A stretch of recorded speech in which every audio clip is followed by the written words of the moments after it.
She told me she'd finally be happy once the divorce papers were signed.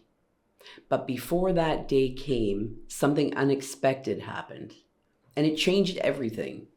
Not just her relationship, but how she saw herself. And once again, I was reminded most of us are looking for peace in all the wrong places. I can remember one client who came to me during her divorce and said, I'll be happy when this is all over. But as we talked, she began to notice sitting in her garden, hearing the birds sing, playing with her kids. She realized she could feel happy even though her circumstances hadn't changed. I told this story in a podcast interview last week, and the conversation got a bit deeper. We talked about some of the things no one really understands about relationships, like how chasing happiness might be the very thing keeping us from finding it. This particular client came to me during a time in her life when her relationship was not going well. And it really hadn't been going well for quite some time. She was thinking that divorce was the best choice for her and for her family. She said, I'll be okay once this is all over. And I get it. When life feels hard, we kind of just assume joy is waiting on the other side of something that needs to be done, a change. But one day she noticed something. She was working in her garden, listening to the birds, and she caught herself smiling just for a moment. I remember she texted me, and she was so happy in that moment. Nothing had changed. Her husband hadn't changed. Her children hadn't changed. She was still working at the same job, but she had changed.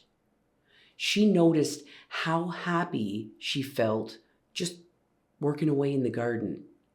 She realized she didn't have to wait for anything to happen before she could feel some peace in her life. She felt it right now. What if happiness doesn't come after the divorce or after the advancement in your career or after the kids go off to school?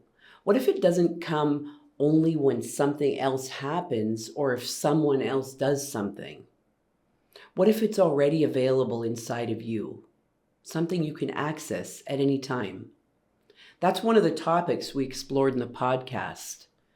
Things I've learned through walking with people, through heartbreak, through growth, through those in-between seasons where they discover who they are and how the human experience works.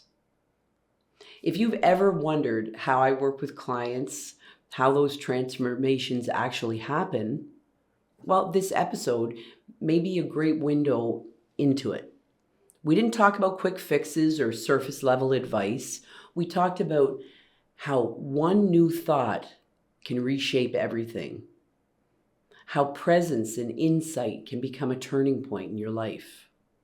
So if you're curious about the process, or if you're in that place of, I don't know what's next, I think you may find something powerful in this podcast. You'll hear real stories, the questions I ask, the shifts people make, and maybe, just maybe, you'll hear something that shifts in you. You can catch the rest of that conversation I had with Linda Ockwell Jenner on the SCBN Small Business Podcast. There's a link below. My client thought she would be happier if she got divorced, but she realized happiness was inside her all along. And once she saw that, her whole life changed. She's rebuilding her relationship with her husband and her kids. She's happier than she's been in years, and she's excited about all that there is to come. Maybe that's true for you too. Check out the podcast. Let me know what lands. I'll meet you there.